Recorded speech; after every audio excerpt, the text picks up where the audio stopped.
All right. So I want to thank everybody for tuning in to the podcast, the Christian Entrepreneur. Um, I'm Christian Entrepreneur. The podcast is The Last Word of Babs.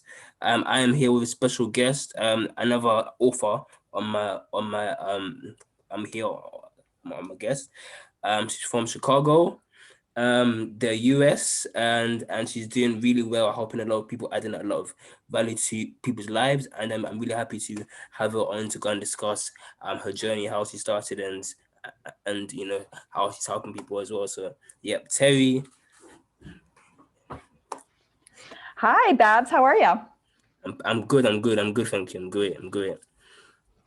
So let's just talk on like what you do, how you started, and sort of how your journey from where you started to where you are now, how it sort of came about. Okay, yeah, sure. I'm an executive and career coach, and I am an author of a book called Winning the Game of Work: Career Happiness and Success on Your Own Terms. I work with people that I call successful but not satisfied, which what I mean by that is that if you looked at them on paper, you'd say like, oh wow, they're successful, they're doing good things, they're making good money, etc. But a lot of times they are feeling a lot of stress or a lot of anxiety, or they're doing self-medicating behaviors to deal with that stress. And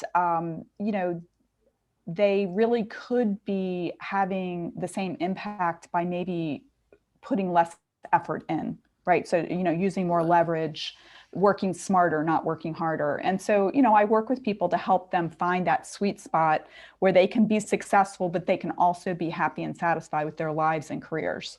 So, where I started, well, before I became a full-time coach in 2017, I was a marketer for 30 years. It's hard to believe. And I went to college, I got out, I, just got a job at a publishing company. And then I just kind of, got into the marketing field and just, moved my way up. I did at one point uh, leave my job and go back to business school. I went back to business school full time for about a year and a half to get an MBA, and that was really helpful for me. It kind of put me on a different track in my career, and I did eventually rise to the level where I headed up marketing for several businesses at a bank where I worked, and that was really satisfying. I liked being able to do big things. I liked working with the people in the organization, and I had um, a good amount of success. But I would say that along the way, um, it took a lot of effort for me to get there. I mean, and I would say, especially earlier in my career, I came from a blue collar background. My parents didn't go to college, so I didn't have anybody to sort of show me the ropes or tell me this is how you get ahead in the workplace. I just was trying to figure it out on my own. And a lot of times I was looking around and I could not figure out like how were people getting ahead. I felt like I was doing the right things. I was working hard, and a lot of times I wasn't really having the results that I wanted. And so that became, I guess, a real focus for me to learn about this, to read books. Um, and I was lucky at a couple points in my career where I had people that took an interest in me and mentored me and shared lessons from their career. And that was really helpful. And I suppose that, once I kind of got to a leadership level, it was important for me to share my lessons with people on my team. And so I spent a lot of time coaching and mentoring and, providing that like context for people to understand, how they fit into the workplace and things that they could do to grow and advance.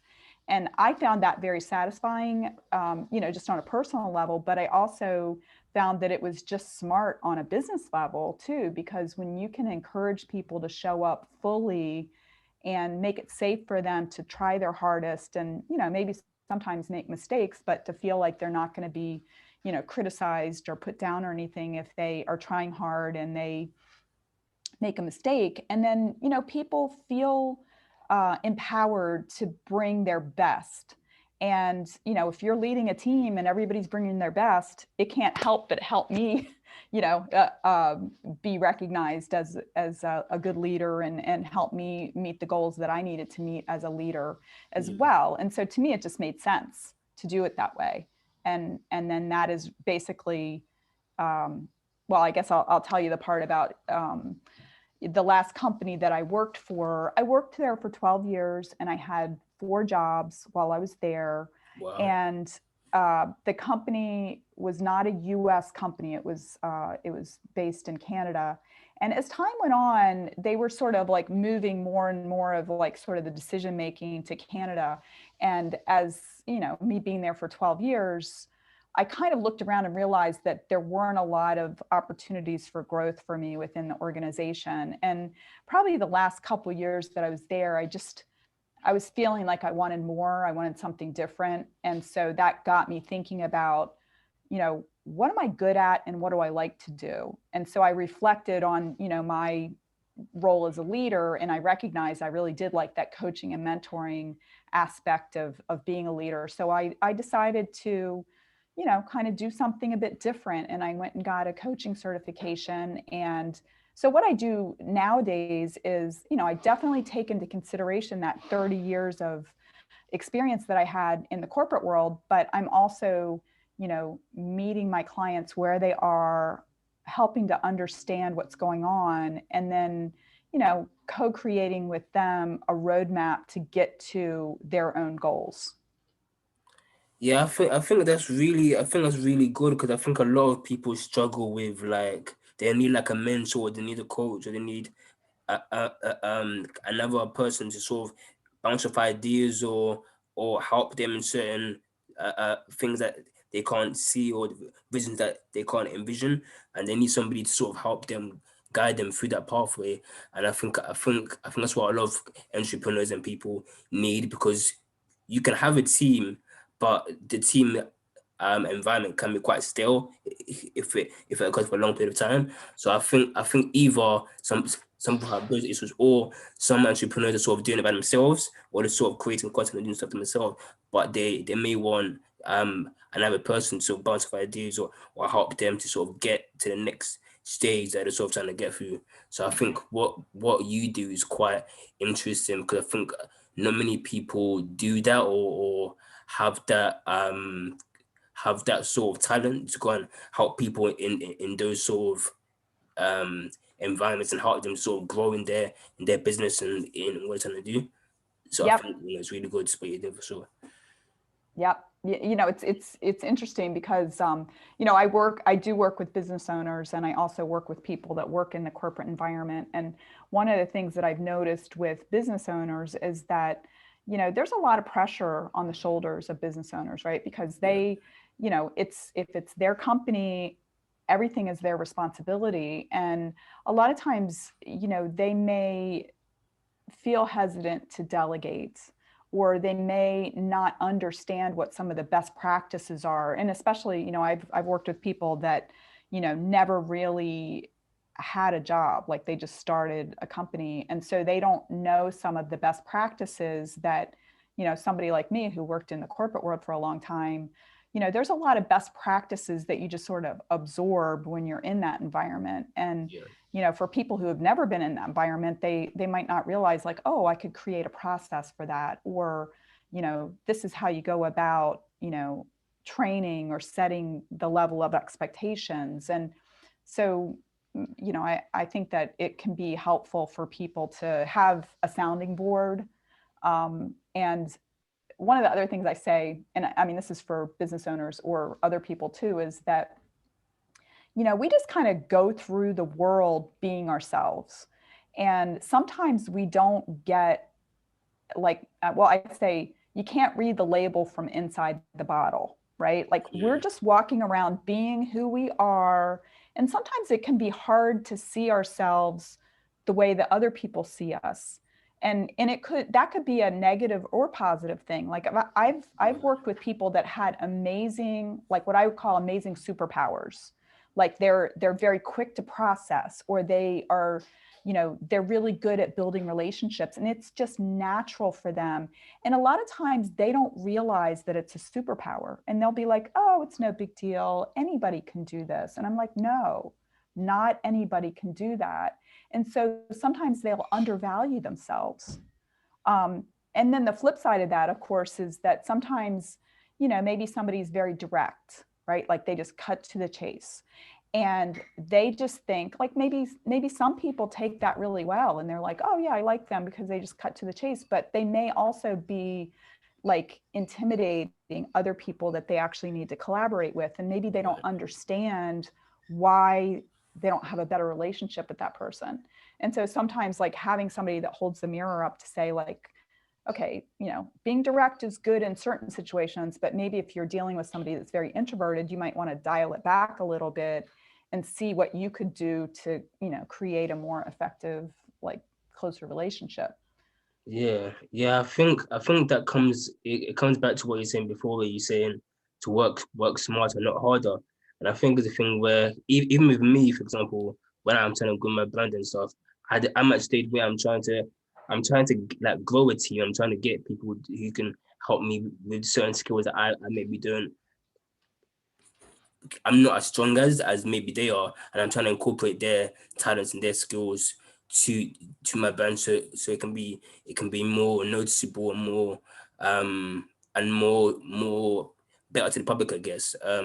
So as even what I'm trying to do, and I think it's important to sort of be able to like outsource certain things that you can't do to other people and Mm-hmm. sort of have that skill set, because then that sort of makes your life a lot easier, and it makes your business a lot more easier to sort of flow through, because you're not necessarily doing anything yourself, and you sort of save yourself a lot of stress and a lot of energy being warped and stuff. So I think that's definitely a good thing that a lot of entrepreneurs and people who are creative should actually know as well. Yeah, I think you're absolutely right about that. I think, using your or like you doing your highest value work, right? Like there's certain things that only you as a business owner are going to be able to do yourself. And then there's other things that, take up a lot of time if you're trying to do them yourself, like maybe you're not good at it, or it's, administrative or something like that. And if you can find somebody to do that for you, maybe you pay somebody to do it, but that amount that you're paying them is much less than what your own time is worth, right? And so you can use your time on higher value work that you're going to get, more return on, rather than, spending time doing things that, yeah, it needs to be done, but you don't necessarily have to do it yourself. Yeah, I think that's key. So what in terms of like obviously the last year plus now has been the pandemic and everything else. So a lot of entrepreneurs, a lot of creatives, a lot of people in the space has had to adapt. Even a lot of people who were working had to adapt and sort of figure out, okay, I want to do this Mm-hmm. business, or I want to create this. So now they're starting to actually do that, and really doing good stuff. So how, like, what sort of tips do you have for people who are maybe wanting to transition between doing what they were doing before and trying something new, trying to like take a risk, do something new, and sort of explore their creative side, should I say? Mm-hmm. What sort of tips do you have for them sort of people? Well, I mean, I think anytime somebody feels like they want to do something different, a tip that I have is find somebody that's doing the thing that you think you'd like to do, and have a conversation with them. Ask them, like, how did you get started? What do you like about it? What do you not like about it? Have you ever seen somebody with my background have success doing that? What advice would you have for me?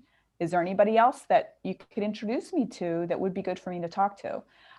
These kind of questions, I think, are really good ones, because I think sometimes what will happen is that, we kind of see something that we think would be interesting, and we tell ourselves, like, we've got to make a decision right now about whether we're going to go for it or not. And that's risky. And a lot of times, that can, like, feel so scary that we just freeze and we don't take any action. But the action doesn't have to be all or nothing. It can just be like, hey, I'm going to Google this, or I'm going to, volunteer one day, or I'm going to find somebody that does this and find out what it's like. Um, where I was just talking to a client before I got on with you, and she had a job that kind of used her creative um, side, but it wasn't a creative job. Definitely did what she did for business, but she wants to explore the more like sort of artistic side of herself, like, and she was saying like, oh well, maybe I would like to do this for a living, but I think that she realizes that she probably at this point wouldn't make enough money as a creative to do what she wants to do, but is starting to realize like, well, maybe I just kind of take this up as a hobby, or I take a class on watercolors, or I go and I do some pottery painting or something like that, just to get that creative juice flowing. And a lot of times that can be enough to honor that creative side of ourselves. And the more that we develop that, the more that we may start to see that there are opportunities, to do that more fully. But I think just taking some action, and it doesn't have to be like, I'm going to quit my job and just go, do this. It could just be like, hey, I'm gonna like send somebody an email or text and be like, hey, you got 5 minutes for us to talk? I have a couple questions for you. Yeah, I think that's important. I think as you're saying, it's important just to at least take a step, even if it's only a small step or one step. It's taking a step towards what could end up being a massive step in the end. But Mm-hmm. if we don't take a step, then you sort of never know what could what could be achieved if you don't sort of take at least a small risk.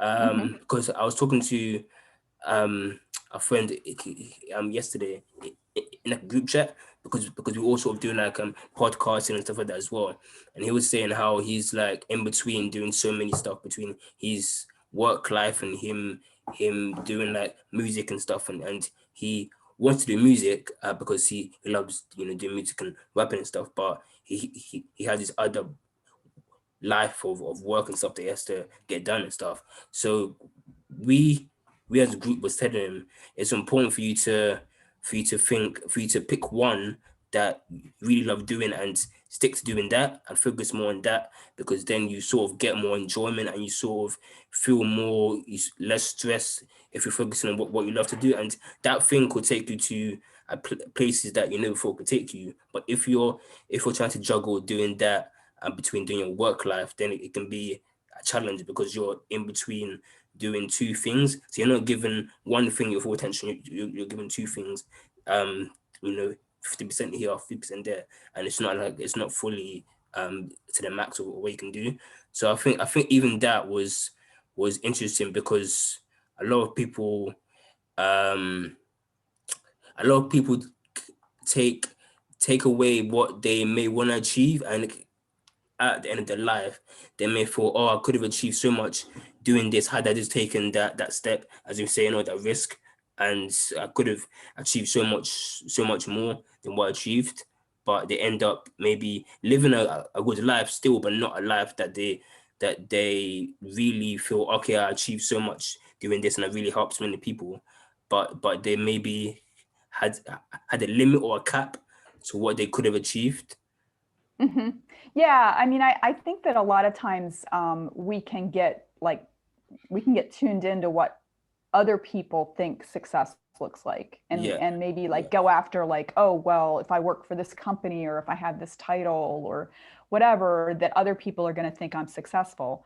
But I do think that it makes sense to really tune into what brings us joy, and to use our own feelings about things, like, do I feel excited when I'm doing this? Do I feel energized when I'm doing this? And to follow that, and try not to judge ourselves either, to say, well, I'm not good enough, like I should be better at this or whatever. The thing that I think is really interesting is that, like, if we're talking about creative pursuits, you know look at art, right? Like, there's so many different styles of art, And, somebody who's like a more simplistic artist like Keith Haring, that just has like, almost like, outlines of figures. There's not anything that's like really photorealistic about it or anything like that, that we can look at that and say like, oh, well, that's just so basic. Or we can look at our own thing and be like, well, this isn't as good as this other person's work.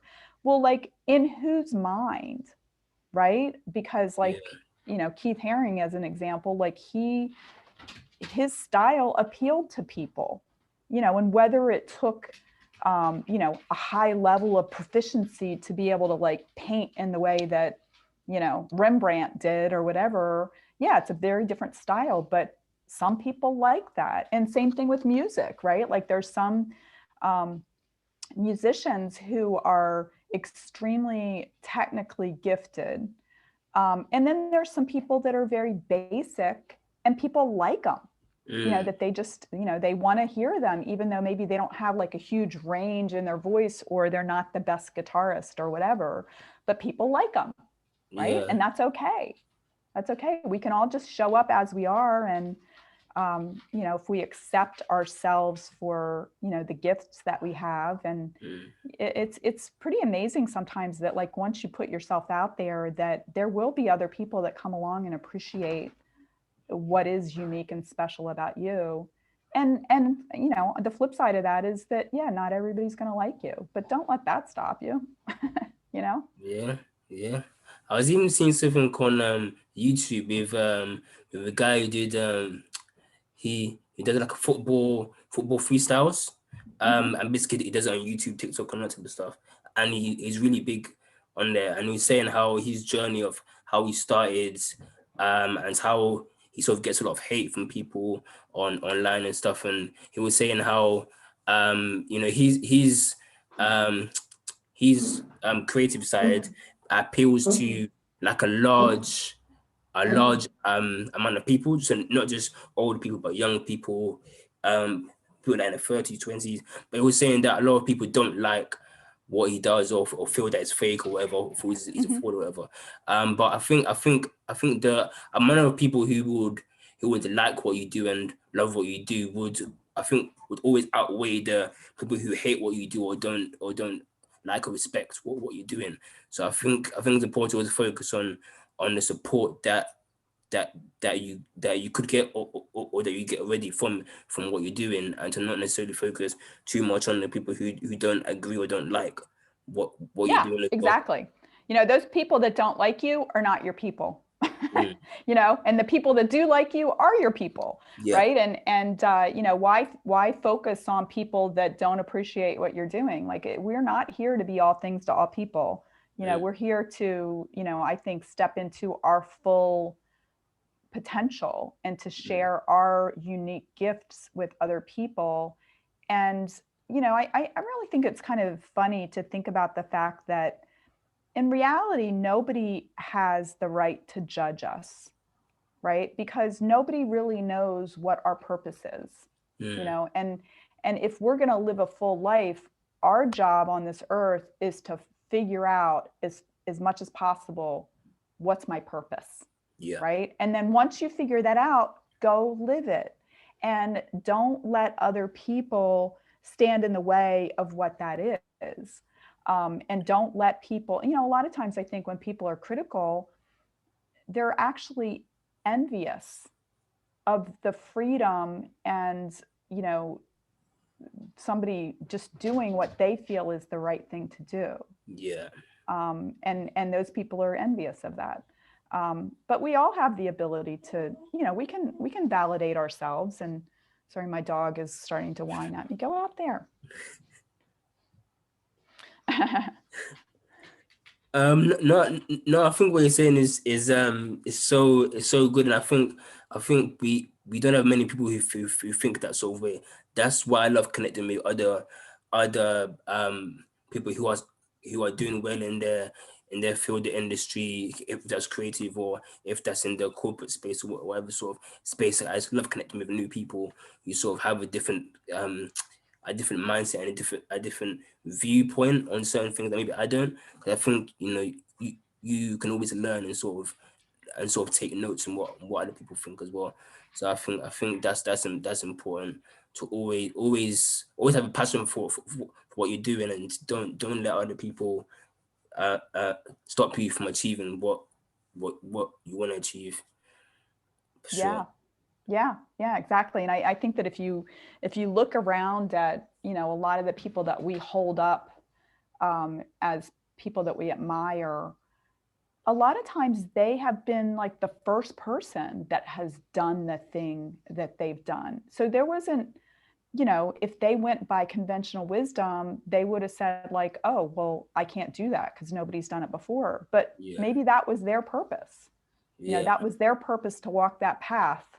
And, I think it's very easy for us to like say, oh, well, this must be wrong because nobody's done it before. Well, maybe you're the one that's supposed to do it. yeah, yeah. I think that for me is like a bigger incentive even to do it. If there's no one in your space doing what you're trying to Yeah. do, then it's even more of an incentive for you to be the first person to pioneer. Right. I would say that market, and then sort of get more people like you to sort of think, okay, I can do what he's doing. Then and then that's sort of how a sort of a proper thing is built, like a foundation is built, and then that sort of grows, and it sort of grows into like a monster. So Mm-hmm. I think Got to start that's someplace. yeah, yeah. Because I was seeing a interview with Ed Mylett. I'm not sure if you've heard of him, Ed Mylett. And he had an interview with some guy who started off what's it called now, um the like big like site they basically created basically for people to watch shows, download shows and stuff like that as well. And he was saying how when he started out, he wanted to partner up with like a big company and just sort of help him out. And basically they denied him teaming up with them because of the amount they was asking for them to partner up together. I think it was like Mm-hmm. 30 million or something like that. But he said that he thought, okay, because they don't want to partner up with me, we would have to like battle together, and and because you don't want to partner up with me, you'd have to be left behind. And basically that the person doing the partner uh um was like a big company, and basically that company didn't want to partner them with is Netflix. And now he said that um a lot of people around in the circle said that that's not going to work, having that sort of services and and all that type of stuff is not going to work. But he ignored all of those naysayers who didn't agree that it was going to work, and he decided to make it work.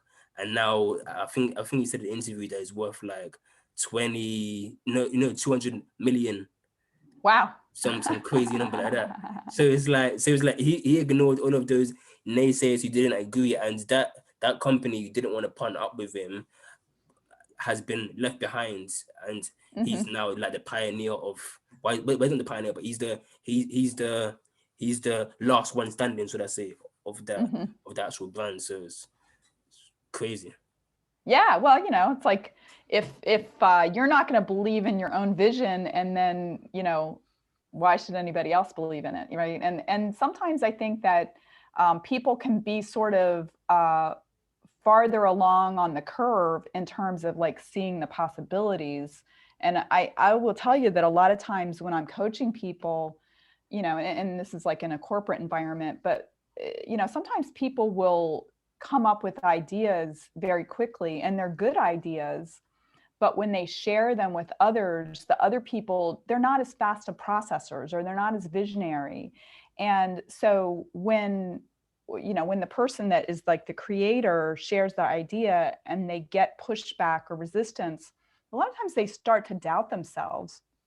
And what I try to help people recognize is that, again, this is like their superpower, that they're visionary, they're creative, they come up with an idea. And just because somebody else doesn't get it doesn't mean there's anything wrong with them. It doesn't mean that it's a bad idea. Like sometimes they have to see what's going on in the context and realize the issue is not that this is a bad idea, or that there's anything wrong with you. The issue is that that person is so far behind you on the path of understanding that really your challenge is not to come up with a better idea. It's to go back there and walk them to where you are so that they understand and they see it. Now, sometimes, we can try that and it doesn't work. And so we may say, well, maybe I need to go someplace else. Maybe I need to, like your example, maybe I need to go off and do this on my own because I really believe in it. And I'm not going to let somebody else's, doubt or lack of understanding stand in the way of me doing what I feel is a good idea or my purpose. Yeah. I think it's important to. I think that sort of relays upon that the story behind what you're doing. I think if your why, as everybody says, or your story is connects with the exact right audience, the right sort of people, the right sort of team, then I think that's when you know the magic will sort of happen, and that's when things start to really explode. But I think once people don't necessarily the wrong people don't connect with it, or the right people maybe, as they could say, don't connect with it, then I think that's when you may feel like downbeat, because you think, okay, Yeah. that maybe those people, or that sector was a sector that you admired, or people that you admired, or a company that you admired, and they sort of let you down, or said that it's a crap idea, whatever. But as soon as you find the right sector or the right team behind you, you can sort of feel that fire and that idea that you have. Then I think that's when no person can sort of stop you from what that business or what that idea could sort of achieve and become. Yeah, I agree. And I think that what you're talking about is like find your tribe, Yeah. right? Like find the people that, are going on a journey similar to yours. Hmm. Sometimes we may feel discomfort or we might feel like the odd man out because we're not among people that are our tribe. Mm, Like if we're a really creative person and we're among people that are not creative, mm, we're going to feel like, the black sheep, right? But if you right. go and you find a herd of black sheep, you're going to feel right at home, right? And Yeah. people are going to understand, like, oh yeah, I get you, and here's some ideas. And that's when you get some nice synergies and you're learning. That's you find your place. Yeah. Find your tribe. I think Mm-hmm. that's the message for our podcast. I think find your tribe. Mm-hmm. Yeah, there we go. Uh-huh. um.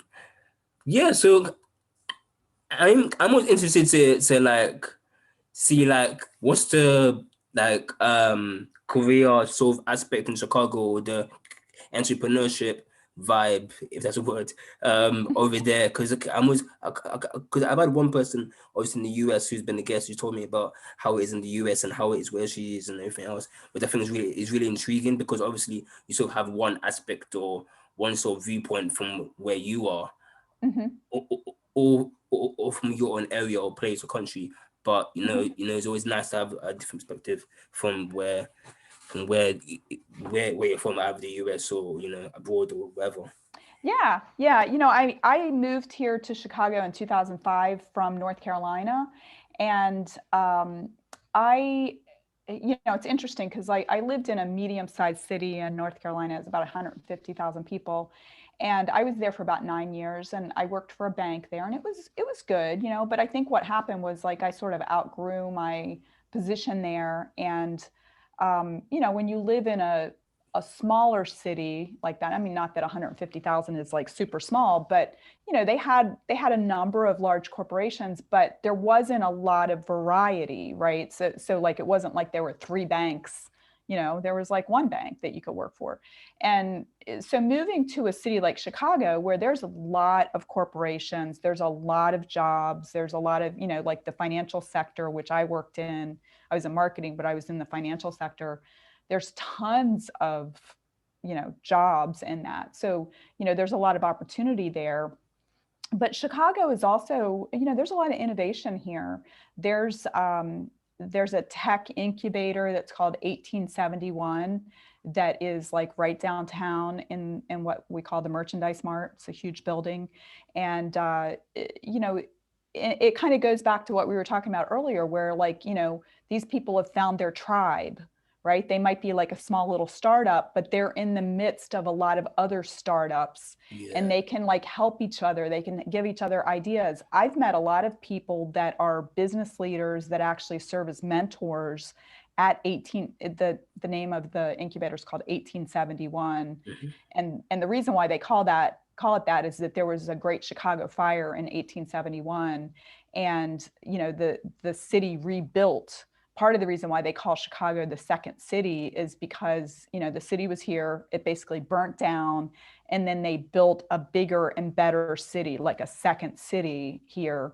And if you've never been to Chicago, it really is an incredible city, lots of amazing architecture. It's on the Lake Michigan, and there's like a big river that runs through the middle of it. And it's also been really nicely designed in terms of there's lots of parks, and it's very well thought out. Yeah. So they built it back better. And yeah, I mean, I think that there's a lot of entrepreneurship here.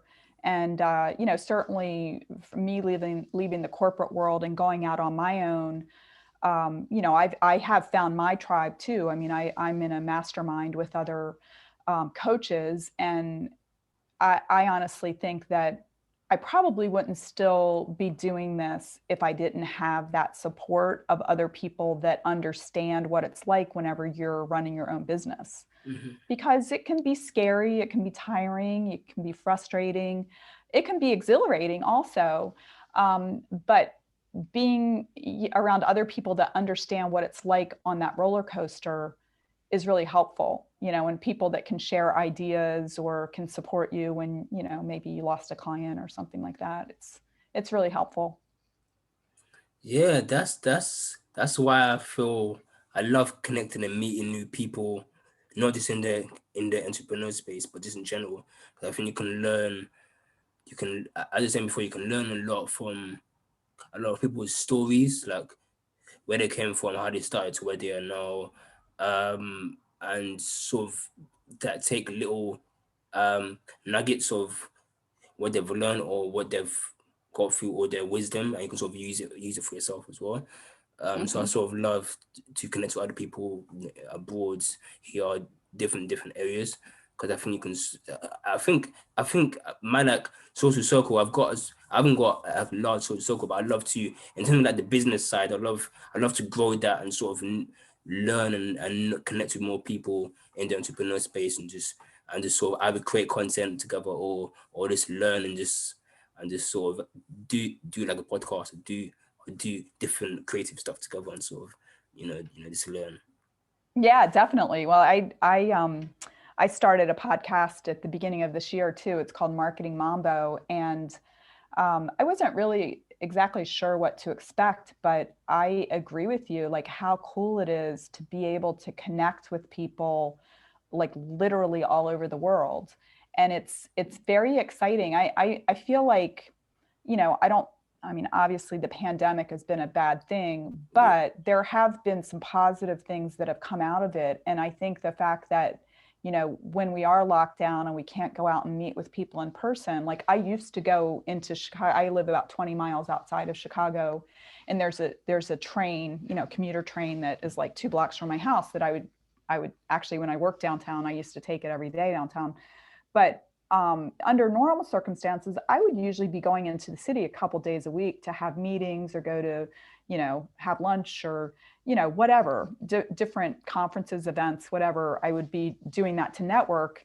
And one of the things that I think is kind of funny is that could take hours. Like I might be in the city for like 4 or 6 hours because, it takes like close to an hour to get downtown and, all of that. And now we're able to just meet with people. Just, all we have to do is just, plug in on our, type in the Zoom link, right? And here I'm talking to you, and you're in the UK, and I was actually talking with somebody earlier who's in Denver, Colorado, and you can talk to people literally all over the world without even leaving your house, and it's been an amazing experience, and like really eye opening. And I actually wanted to, not that I didn't know this, but it's just been reinforced about how humans are humans, right? It doesn't matter where you live. Our experience, like maybe some of the environment might be different, but our experiences as humans are a lot more alike than they are different, regardless of where we live. Yeah, yeah, I agree. Um, yeah, this has been great. Just vibing with you and just learning more about how you started, and obviously I was going to talk on just one other topic, was the important that you said in the beginning, was about you had a mentor who sort of helped you to get to where you are now and provide that person you may not have necessarily got to. I think that's why I always had to tell people, and I also love meeting like mentors or other people who are in the space who have got experience than who are more experienced than me, because I can learn a lot. I can learn a lot, and they have a lot of contacts that I haven't got. They have a lot of experiences that I haven't got, and they can sort of steer you into the right places that maybe you couldn't have done yourself, or you wouldn't have thought to sort of go yourself. So yeah, that for me is really important, to have a mentor, because I think if you've got a mentor or a support body, or I don't know, co-host or whatever, sort of help you, um sort of help you to get to where you want to go, and who's been through the struggles and that you necessarily haven't gone through, and it can sort of help you to get to where you want to go. Then I think that's where you can grow the most. That you can sort of um I I don't know, go places that you couldn't have gone to. Yeah, Um yeah, yeah, exactly. really important mental, yeah, for sure, for sure, yeah. Yeah, definitely. And when you were talking about that, it was just sort of reminding me of like, it's sort of like if somebody's already walked the road and they know where the potholes are, they know where the pitfalls are, and they can show you like that. If they can say, look, if you're going to walk on this road, watch out for this, and this. Yeah. Here's some things that you can do to make it easier so you can go faster, and that's really helpful. And one of the things that I see a lot, when I work with people, sometimes I'm a big advocate of networking, like to say, reach out and network. And a lot of times when I'm dealing with like really younger people, maybe they're in college or they're like in their 20s or something like that, they'll be like, well, I feel awkward about reaching out to this like 50-year-old because, they know so much and I know so little. And I'm like, well, they know that, they were 20 years old at one point. They know that you're not going to know as much as them. Right. And so, if you approach people with curiosity and gratitude, that's a really perfect way to do it. To be like, you know, I you've got a lot of knowledge and I admire that and I'd like to learn from you. Can I ask you some questions? Right? I'm Yeah. curious about this. And I'm also grateful and thankful for any amount of time you can give me, if it's 10 minutes, if it's 20 minutes, and being appreciative. And quite frankly, the other thing I didn't mention is like offering reciprocity, because I think a lot of times, say that the 22-year-old that's talking to the 50-year-old, they might say to themselves, there's nothing that I can offer them because that person's established and they're knowledgeable. But you never know what somebody might need. Mm, They might need somebody to watch their dog, right? They might be like, hey, do you know of a dog sitter? Or they might say, like, I'm coming to your town. What's a good restaurant? My child just got into the university that you're going to. Like, could you get on the phone with her and let her know what it's like there? You just don't know. Like, and so I always think like if you ever reach out to somebody and asked to, network with them, always say like, thank you so much for your time. And by the way, is there anything I can do for you? Because maybe they're going to say no, but 5 years from now that you might like have a job and they might call you and be like, hey, you know, I need something from you, could you Yeah. help me? Yeah. I think that's important to always always reach out to other experienced people, and also be, as you say, and be grateful for the time that they're giving you, Hmm. and try to like be a sponge, try to absorb all the information that they're giving you, because then that can help you to sort of get to the next level or achieve what you want to achieve at a faster rate than what you could have done had you not had a chat with them. Yeah, Um, exactly. yeah, Exactly. And why not take some shortcuts if somebody can show you those to you? exactly. Um, Yeah. I've loved this podcast with you. I'm just learning, absorbing, and sort of learning more about what you do. Um, Obviously, I would love to have you back. Obviously, um, soon.